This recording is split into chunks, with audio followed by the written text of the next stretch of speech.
ganin rasulu ba kowa ba, babu kamar ka ya manzan Allah. Ganin rasulu ba kowa ba, babu kamar ka ya manzan Allah.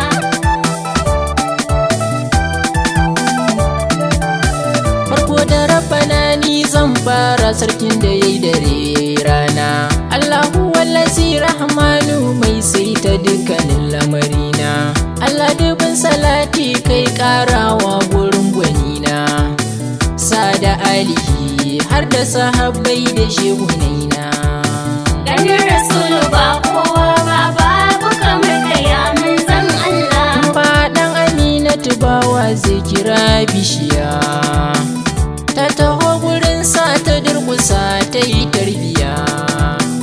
Sadiqul Amin ne sunansa saboda gaskiya, sannu dibin isa aminin lahi na anbiya. Ganin rasulu ba kowa ba, babu kamar ka ya manzan Allah. A dukkanin halitta babiye shi abban Zainaba, ya wuce kowa annabu banga tamkarsa ba.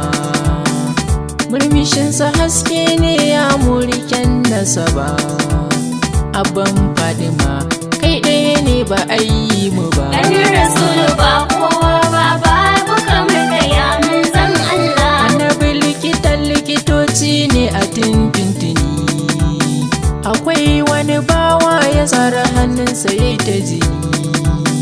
Annabi sai ya ce ya yi imani zai magani, ya ce zai yi imani take ya warke dan shugaba. Ganin rasulu ba kowa ba, babu kamar ka ya manzan Allah. Annabi adalin shugaba ne mai Abubakari, mai Aliyu jan zaki daha shugaba na gari.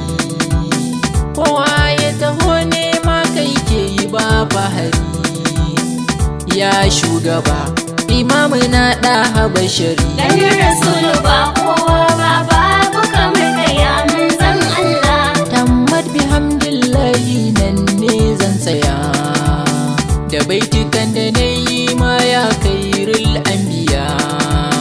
Ya Allah ka bar mu da soyayyar sami juriya, mi nazari mu ƙara sansa imamuna. Ganin rasulu ba kowa ba, babu kamar ka ya manzan Allah. Ganin rasulu ba kowa ba, babu kamar ka ya manzan Allah. Ganin rasulu ba kowa ba, babu kamar ka ya manzan Allah. Ganin rasulu ba kowa ba, babu kamar ka ya manzan Allah.